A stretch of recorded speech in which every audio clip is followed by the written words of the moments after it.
الحمد لله نحمده ونستعينه ونستغفره ونعوذ بالله من شرور أنفسنا ومن سيئات أعمالنا أشهد أن لا إله إلا الله وحده لا شريك له وأشهد أن محمدا عبده ورسوله صلى الله عليه وعلى آله وصحبه وسلم أما بعد فأعوذ بالله السميع العليم من الشيطان الرجيم من همزه ونفخه ونفثه بسم الله الرحمن الرحيم كلا بل ران على قلوبهم ما كانوا يكسبون كلا إنهم عن ربهم يومئذ لمحجوبون.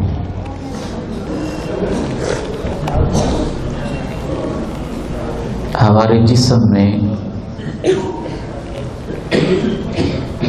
جو اللہ کی نگاہوں کا مرکز ہے اسے دل کہتے ہیں. دل کی 3 قسمیں ہیں: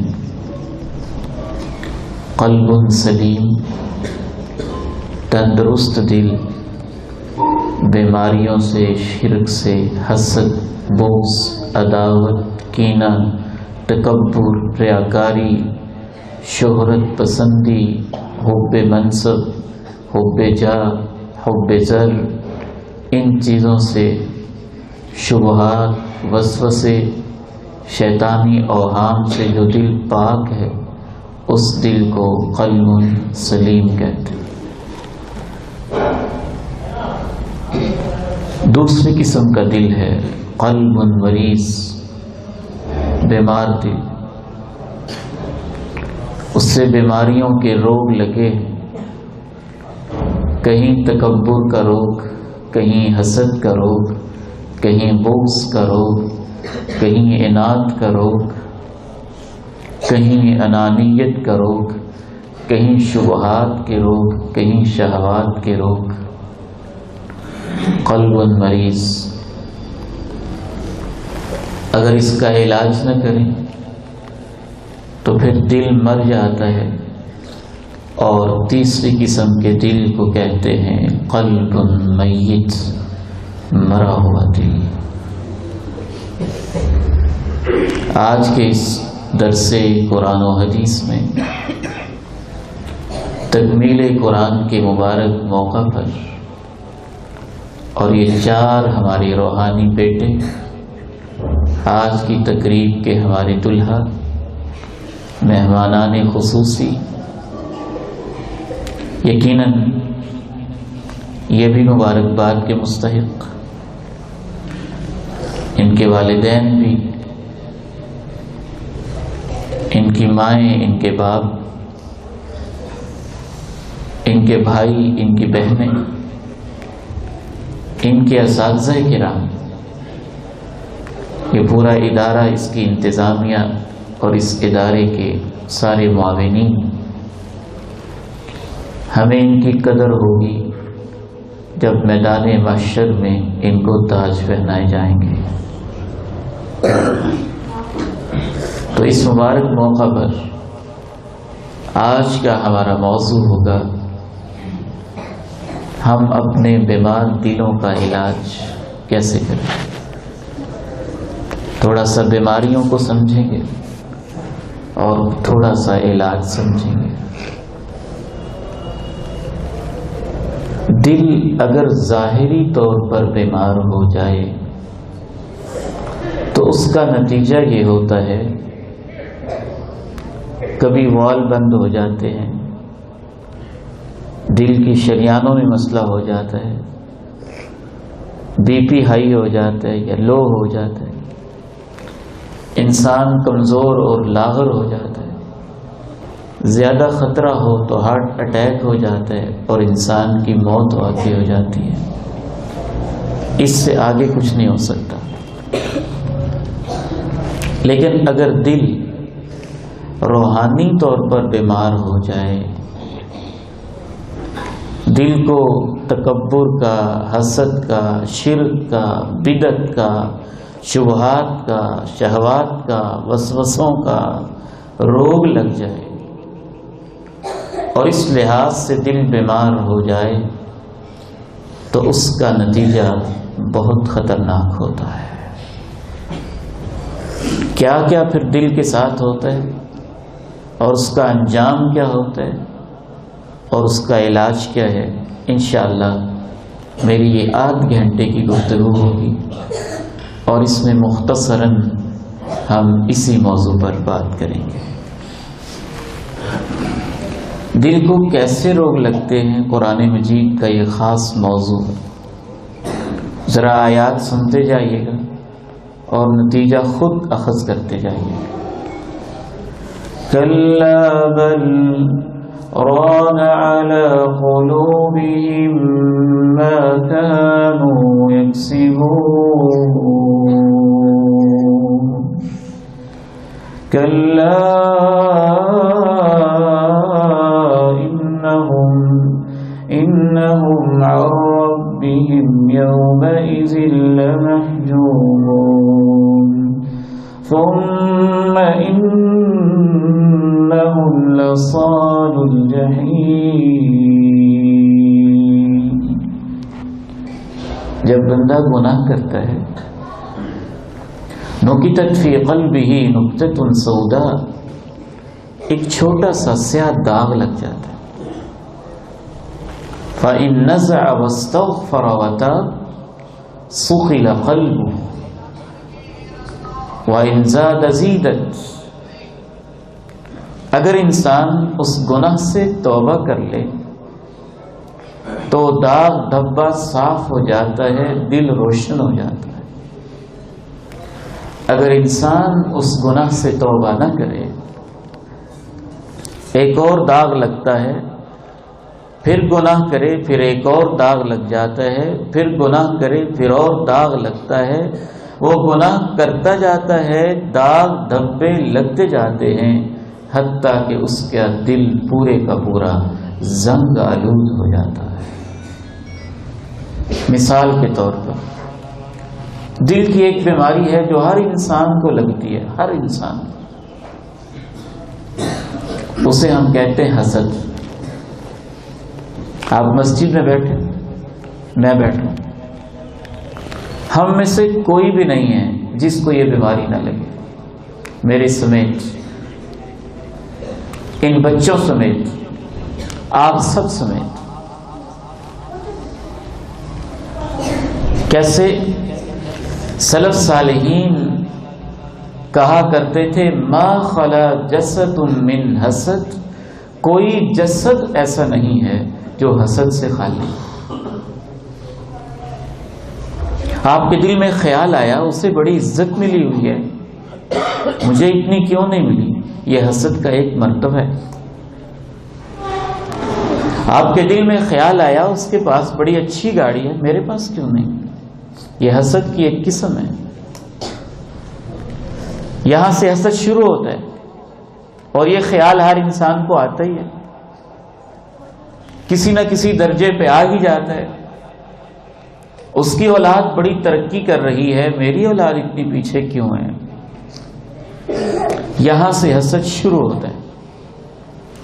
اب یہ دل کے اوپر اس خیال نے حملہ کیا، اگر آپ نے اس کا فوری طور پر علاج کر لیا، آپ کو اللہ نے اتنا ایمان دیا کہ آپ نے فوری طور پہ علاج کیا اور سمجھ گئے یہ شیطان ہے جو دل میں خیال ڈال رہا ہے، اللہ نے نعمتیں دی ہیں، اس کی نعمتیں بہت زیادہ، اس کے خزانے بڑے وسیع، وہ چھوٹوں کو دے، بڑوں کو دے، مردوں کو دے، عورتوں کو دے، اگلوں کو دے، پچھلوں کو دے، جنوں کو دے، انسانوں کو دے، سب مانگتے جائیں وہ دیتا چلا جائے، سب کو دینے کے بعد بھی اس کے خزانے میں اتنی کمی بھی نہیں آئے گی جتنی سمندر میں چھوٹی سی سوئی کو ڈبو کے پھر نکالیں تو سوئی کی نوک پہ جتنا پانی لگا ہے اس پانی سے جتنے سمندر کے پانیوں میں کمی آتی ہے، اے اللہ تیرے خزانوں میں تو سب کو دینے کے بعد اتنی کمی بھی نہیں آتی ہے۔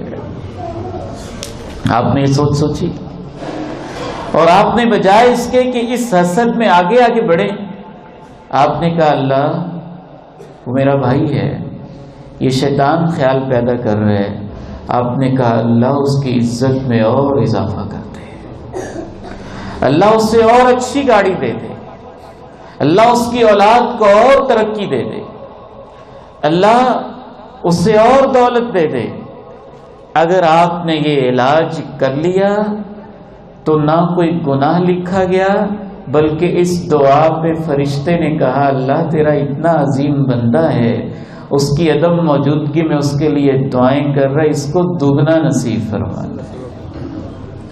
اگر آپ نے علاج نہ کیا، دل میں یہ خیال آتا گیا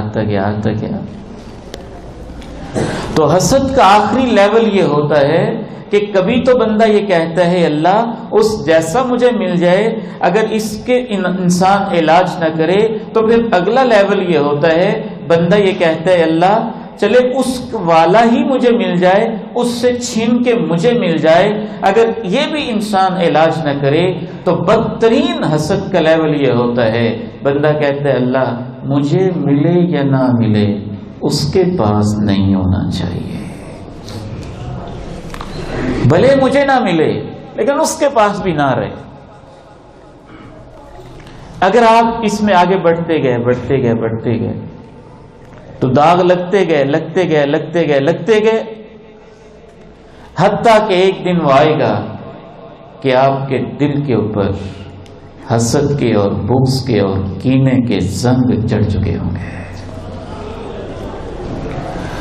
كلا بل ران على قلوبهم ما كانوا يكسبون كلا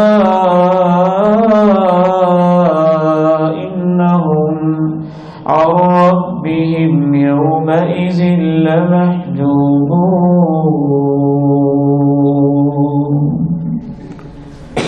شیطان نے وسوسہ ڈالا اللہ کی ذات کے بارے میں اور سیدھا وہ دل پہ ہی حملہ کرتا ہے۔ پتہ نہیں کوئی ذات ہے بھی کہ نہیں، میں ایسے عبادت کر رہا ہوں، خیال آیا، وسوسہ ڈالا۔ آپ نے فوری کہا اللہ اللہ ربی لا اشرک بہ شیئا اعوذ باللہ من الشیطان الرجیم لا حول ولا قوة الا باللہ العلی العظیم۔ دعائیں پڑھیں، اس وسوسے کو دور کیا، نتیجہ یہ ہوگا دل صاف ہو جائے گا، وسوسہ ختم ہو جائے گا، روشنی پیدا ہو جائے گی، اور آپ کے نامہ اعمال میں جو آپ نے اس وسوسے سے جنگ کی تھی، اس جنگ کرنے کو آپ کے نامہ اعمال میں ایمان لکھا جائے۔ اگر آپ نے علاج نہ کیا تو یہی وسوسہ دل میں بیٹھے گا، پھر اور بیٹھے گا، پھر پیغمبر کے بارے، پھر قرآن کے بارے، پھر آخرت کے بارے، پھر قبر کے بارے وسوسے آئیں گے، زنگ لگتے جائیں گے، داغ بڑھتے جائیں گے، دھبے لگتے جائیں گے، نقطے لگتے جائیں گے، حتیٰ کہ وہ وقت بھی آئے گا کہ آپ کا دل پورے کا پورا زنگ آلود ہو جائے گا۔ زنگ لگا، موبائل پلیز اپنے بند کر دیں گے، صرف 20 منٹ میری گفتگو میں باقی رہ گئے، توجہ سے سنیں اور اپنے موبائل پلیز آف کر دیں۔ بیٹے یہ آمد و رفت بند، چلے جائیں بیٹے، جانے دیں بچے کو، جانے دیں، کوئی ضرورت کوئی مسئلہ ہو سکتا ہے۔ قاری صاحب سے گزارش ہے جو بچے پھر رہے نا ان کو پیار سے بٹھا دیں یا باہر بھیج دیں۔ تو میں عرض کر رہا تھا کہ داغ لگتے لگتے، زنگ لگتے لگتے پھر ایک وقت وہ آئے گا کہ آپ کے دل کے اوپر کفر، شرک، بدعت، وسوسہ، شبہات، شہوات، ان چیزوں کا ایک پورا غلاف بن جائے گا اور وہ اوپر پردے چڑھ جائیں گے۔ اگر آپ نے پھر بھی علاج نہ کیا تو پھر ایسا وقت آئے گا کہ آپ کے دل کے اوپر تالے لگ جائیں گے، افلا يتدبرون القرآن ام على قلوب اقفالها، بھلا یہ قرآن میں غور کیوں نہیں کرتے؟ آیا ان کے دلوں پہ تالے لگے ہیں، قفل چڑھے ہیں؟ اگر آپ نے پھر بھی علاج نہ کیا تو ایک ایسا وقت بھی آئے گا کہ آپ کے دل کے اندر مکمل اندھیرے ہو جائیں گے. او کظلمات فی بحر اللج یغشاہ موج من فوقه موج من فوقه سحاب ظلمات بعضها فوق بعض إذا أخرج يده لم يكد يراها ومن لم يجعل الله له نورا فما له من نور.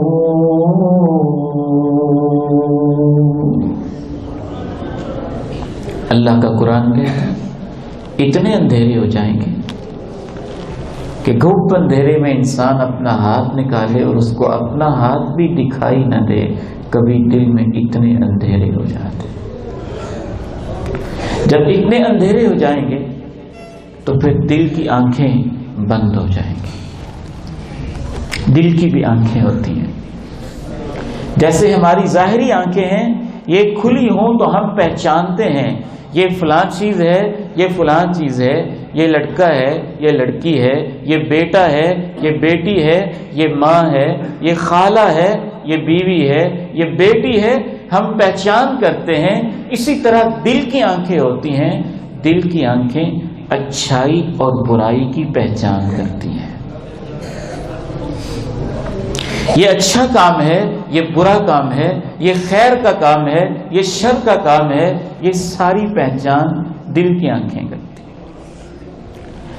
جب پھر انسان کے دل میں اندھیرے ہو جاتے ہیں تو دل کی آنکھیں بند ہو جاتی ہیں. جب دل کی آنکھیں بند ہو جاتی ہیں پھر اچھائی اور برائی کی تمیز اور پہچان اس انسان کے اندر سے ختم ہو جاتی ہے. فَإِنَّهَا لَا تَعْمَى الْأَبْصَارُ وَلَكِنْ تَعْمَى الْقُلُوبُ الَّتِي فِي الصُّدُورِ.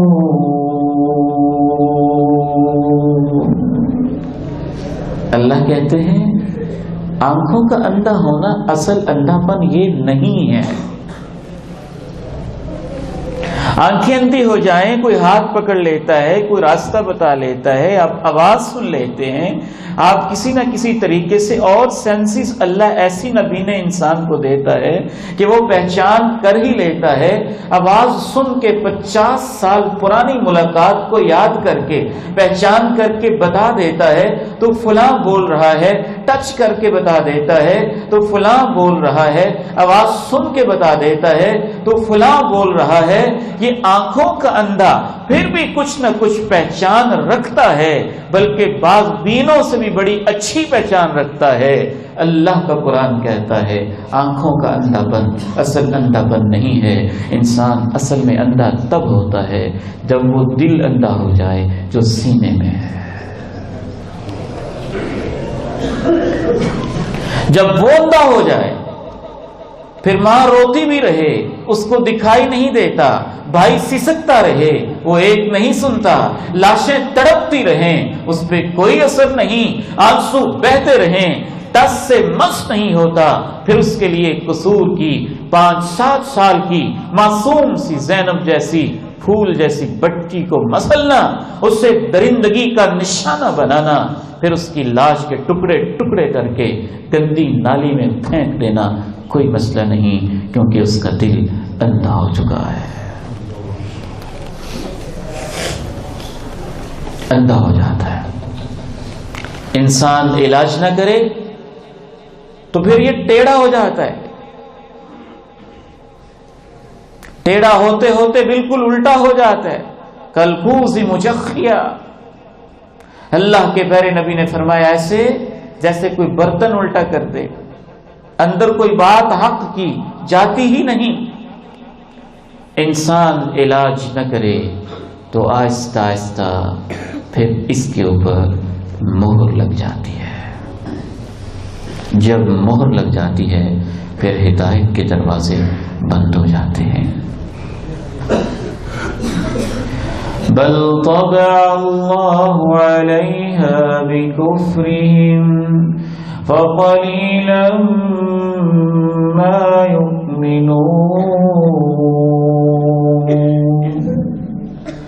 ختم اللہ علی قلوبہم وعلى سمعهم وعلى أبصارهم غشاوة ولهم عذاب عظيم۔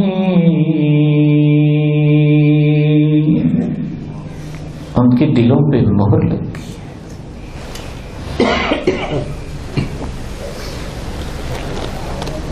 جب اس سٹیج پہ انسان پہنچ جاتا ہے تو پھر دل مر جاتا ہے۔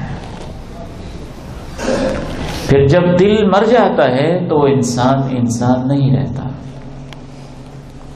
وہ دیکھنے میں انسان ہوتا ہے لیکن اندر سے وہ شیر، بھیڑیے، چیتے سے زیادہ خونخوار، درندہ اور ظالم ہوتا ہے۔ وَلَقَدْ ذَرَأْنَا لِجَهَنَّمَ كَثِيرًا مِنَ الْجِنِّ وَالْإِنسِ لَهُمْ قُلُوبٌ لَا يَفْقَهُونَ بِهَا وَلَهُمْ أَعْيُنٌ لَا يُبْصِرُونَ بِهَا وَلَهُمْ آذَانٌ لَا يَسْمَعُونَ بِهَا أُولَئِكَ كَالْأَنْعَامِ بَلْ هُمْ أَضَلُّ أُولَئِكَ هُمُ الغافلون۔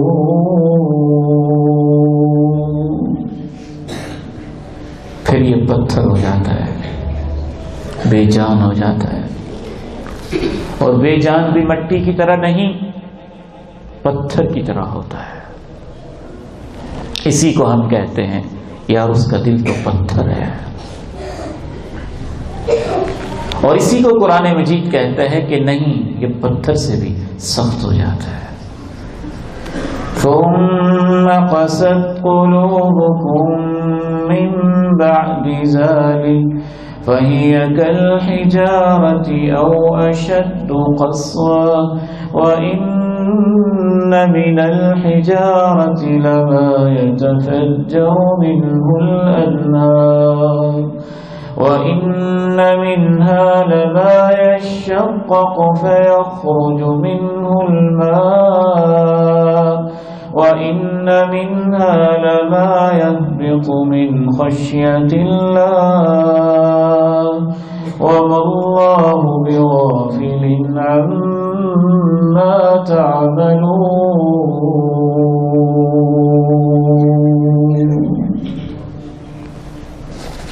یہ ہیں دل کی بیماریاں اور دل کے اندر کی کیفیات۔ علاج کیا ہے؟ آخری 10 منٹ میں یہ بھی سماعت کر لیجئے۔ اس دل کا سب سے پہلا علاج قرآن مجید ہے، اللہ کا قرآن ہے۔ اس دل کا سب سے پہلا علاج اللہ کا قرآن ہے۔ یہ قرآن بہت عظیم چیز ہے۔ دلوں کے سارے روگ، ان سب کی شفا اللہ نے اپنے قرآن میں رکھی ہے۔ وَنُنَزِّلُ مِنَ الْقُرْآنِ مَا هُوَ شِفَاءٌ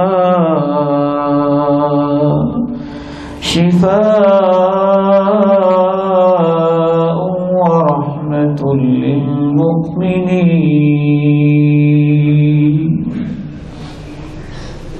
یہ دلوں کو نرم کر دیتا ہے، پتھر دلوں کو زندہ کر دیتا ہے، بارش کی طرح برستا ہے دلوں پہ، دلوں کی زمین میں جا کے ہل چلاتا ہے، پھر وہاں آیات کے قطرے جب برستے ہیں پھر ان کو نرم کرتا ہے، نرم کرتے کرتے کرتے یہ اتنا نرم کرتا ہے جو پیغمبر کو قتل کرنے کی نیت سے جا رہا تھا، خطاب کا بیٹا عمر اسے فاروق اعظم بنا دیتا ہے۔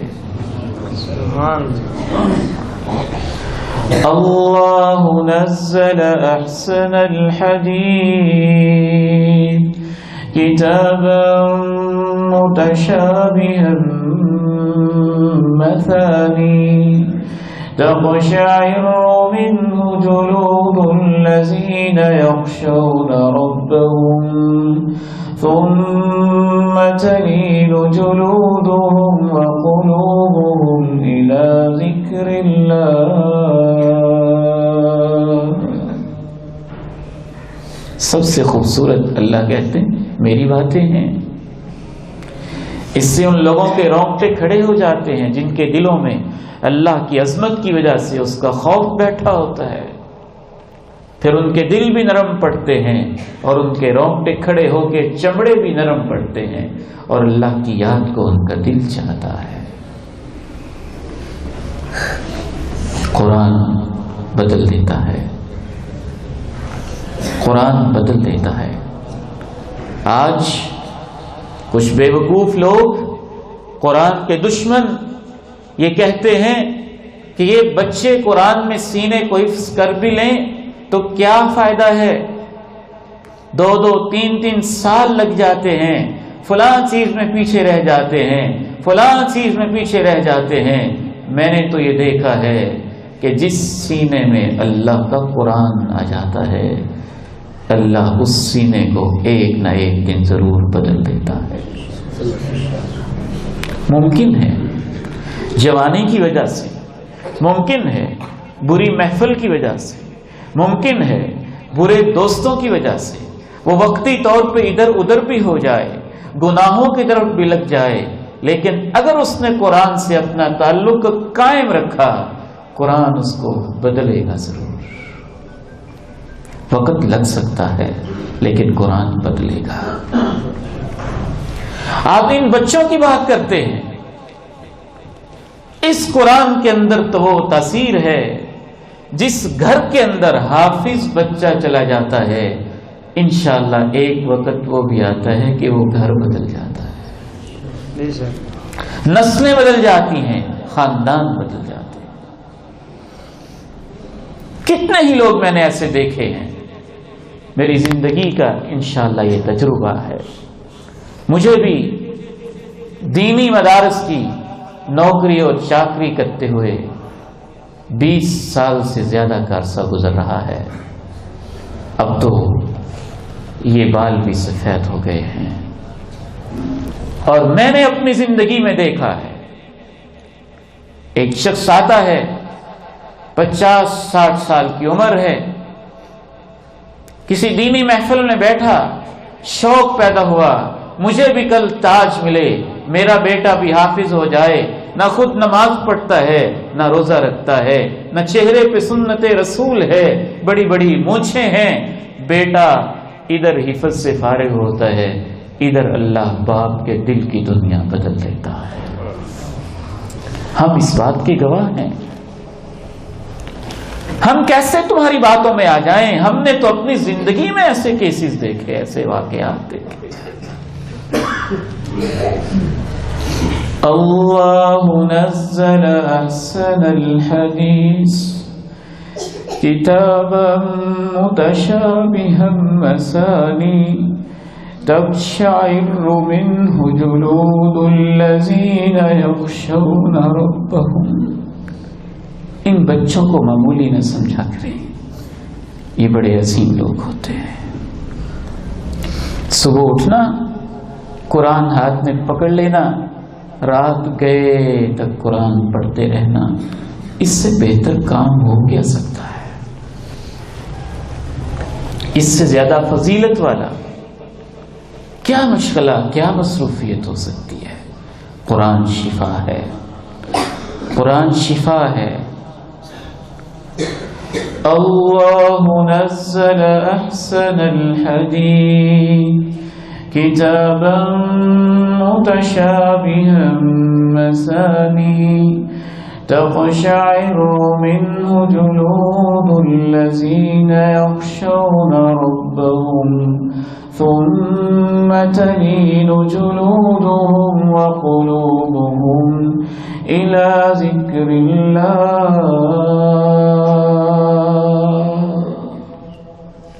وہ گھر سے نکلا تھا ڈاکہ ڈالنے کی نیت سے. ڈاکہ ڈالوں گا، پیسے ہاتھ میں آئیں گے، دولت مند ہو جاؤں گا. راہ میں چلتے، ڈاکے کی راہوں پہ چلتے اس ڈاکو نے کہیں سے قرآن کی ایک آیت سن لی اور وہ قرآن سمجھتا تھا. وہ آیت سیدھی اس کے دل پہ جا کے لگی. وہ قرآن کی یہ آیت تھی، أَلَمْ يَأْنِ لِلَّذِينَ آمَنُوا أَن تَخْشَعَ قُلُوبُهُمْ لِذِكْرِ اللَّهِ وَمَا نَزَلَ مِنَ الْحَقِّ وَلَا يَكُونُوا كَالَّذِينَ أُوتُوا الْكِتَابَ مِن قَبْلُ فَطَالَ عَلَيْهِمُ الْأَمَدُ فَقَسَتْ قُلُوبُهُمْ وَكَثِيرٌ مِّنْهُمْ فَاسِقُونَ.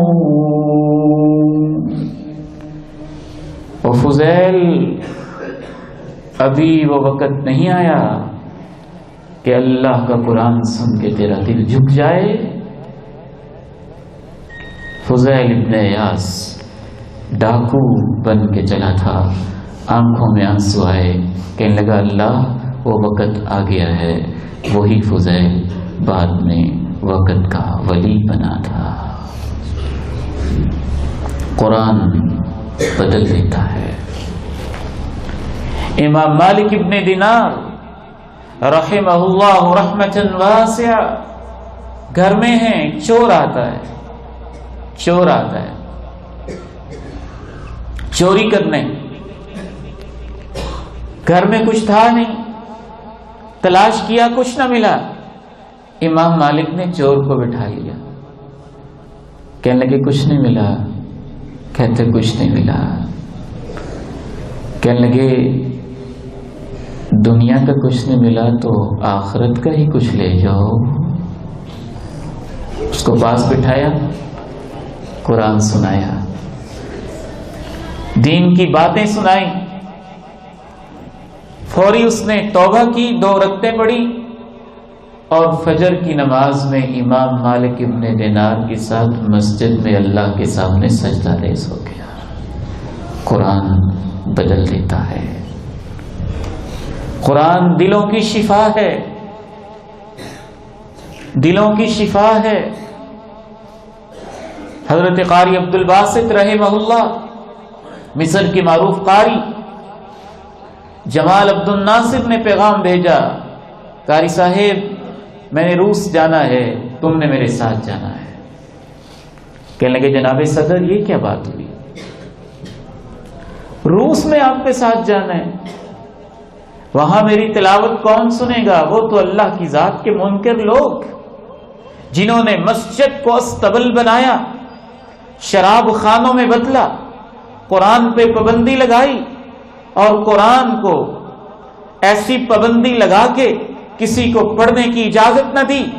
اذان پہ پابندی لگائی اور جس مسجد سے اذان کی آواز آئی اس مسجد کے میناروں کو گرا دیا اور شادی شدہ سارے بندن توڑ کے انہوں نے کہا نکاح مولویوں کا ادارہ تھا، پیٹ کی خاطر نکاح ختم، جو مرد جہاں چاہے جیسے چاہے تعلق قائم کرے. اس روس میں قرآن کی تلاوت کون سنے گا؟ کہا نہیں، تمہیں ساتھ لے کے جانا ہے. چلے گئے. انٹرنیشنل کانفرنس تھی، دنیا کے بڑے بڑے صدور، presidents, prime ministers, leaders, politicians جمع تھے. پروگرام مکمل ہوا. مصر کے صدر نے کہا ہم جب آتے ہیں آپ لوگ ہمیں میوزک سناتے ہیں، آج اجازت دیں میں بھی آپ کو ایک میوزک سنانا چاہتا ہوں۔ مہمان تھے، ریفیوز نہ کر سکے، کہا سناؤ۔ کہا قاری عبدالباسط صاحب آؤ ذرا ان کو اللہ کی آواز سناؤ۔ قرآن کی تلاوت شروع ہوئی۔ وہ لوگ جو اللہ کی ذات کے منکر تھے، قاری عبدالباسط رحمہ اللہ کہتے ہیں میں نے اپنی زندگی میں قرآن کا سب سے بڑا معجزہ یہ دیکھا کہ جب میں قرآن کی تلاوت سے فارغ ہوا تو مصر کے روسی صدر جو رب کی ذات کا منکر تھا اس کی آنکھوں میں بھی آنسو بہ رہے تھے۔ لوگوں نے کہا تم تو مانتے نہیں ہو، تمہاری آنکھوں میں کس بات کے آنسو ہیں؟ کہنے لگا میں نہیں جانتا اس نے کیا پڑھا ہے، لیکن یہ میوزک ایسا ہے اور اس آواز کے اندر سوز ایسا ہے، میرے اختیار کے بغیر میری آنکھوں سے آنسو نکل پڑے ہیں۔ قرآن بدل دیتا ہے۔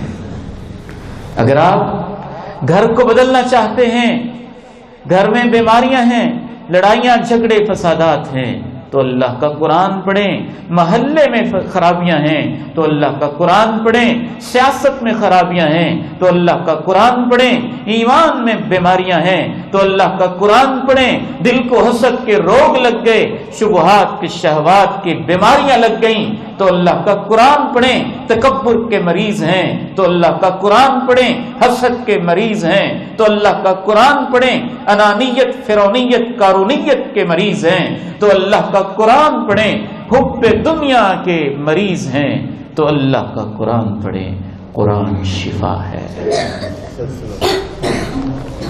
یہ جو ادارے ہیں نا، ہمارا آخری ہدف یہ نہیں ہے، یہ تو ہماری مالی کمزوریاں، افرادی کمزوریاں، وقت کی کمزوریاں، ایمان کی کمزوریاں ہیں جس وجہ سے ہم یہاں رکے ہوئے ہیں۔ یہاں سے تو ہمارا ہدف شروع ہوتا ہے، قرآن کا حافظ بنانے سے ہمارا ہدف شروع ہوتا ہے، ختم نہیں ہوتا، شروع ہوتا ہے۔ یہاں تو قرآن پڑھنا آتا ہے بس، ہماری منزلیں بہت آگے کی ہیں کہ ان بچوں کو پھر قرآن کا ترجمہ، پھر قرآن کی تفسیر، پھر قرآن پہ عمل، پھر قرآن کا فہم، پھر قرآن میں تدبر، پھر قرآن کے ساتھ تعلق ان کی زندگیوں میں رگ و ریشے میں ڈال دیا جائے اور ان کو ایسا بنایا جائے کہ پھر اداروں تک نہیں، یہ قرآن جو الفیصل اسلامک سینٹر کے 60-70 بچے پڑھتے ہیں، یہ ہمارا پہلا ہدف ہے۔ انشاءاللہ اللہ کے اس فقیر بندے اور اللہ کے بہت سارے بندوں کا یہ ہدف آخری نہیں ہے، ہمارا آخری ہدف ہے کہ دنیا کے ہر شخص کو قرآن کی سمجھ آ جائے، جوج کلاں کے ہر شخص کو آئے، ہر ماں کو آئے، ہر بیٹی کو آئے، وہ ماحول پیدا ہو جو مدینہ میں تھا، وہ گدھے پہ بیٹھا ہو قرآن پڑھتا ہو، وہ اونٹ پہ بیٹھا ہو قرآن پڑھتا ہو، وہ اونٹنے پہ سواری کرتا ہو قرآن پڑھتا ہو، میدان جہاد میں ہو تلواریں چل رہی ہوں وہ قرآن پڑھتا ہو، وہ دکان پہ بیٹھا ہو قرآن پڑھتا ہو، وہ اپنے موبائل کو پکڑے ہو قرآن پڑھتا ہو، وہ جہاں بھی ہو، ہر مسلمان کا اللہ کے اس قرآن سے تعلق کو مضبوط کیا جائے۔ اور آپ کو مبارک ہو، یہ منزلیں آہستہ آہستہ آسان ہو رہی ہیں، آسان ہو رہی ہے، اور قرآن فہمی کے بہت سارے آسان راستے علماء متعارف کروا چکے ہیں۔ اب ضرورت ہے کہ ہم ان کو معاشرے میں عام کریں، وقت مکمل ہو چکا ہے۔ میں دوبارہ مبارکباد پیش کرتے ہوئے اپنے ان ہونہار نونہال پیارے محترم بیٹوں کو دوبارہ مبارکباد دیتے ہوئے ان کی ماؤں کو، ان کے باپوں کو، بھائیوں کو، بہنوں کو تمہیں مبارک ہو کہ تم حفاظ قرآن کے والدین بنے ہو، اور تمہیں مبارک ہو کہ تمہارے سینوں میں اللہ کا قرآن آیا ہے۔ اب اس کی لاج رکھیں،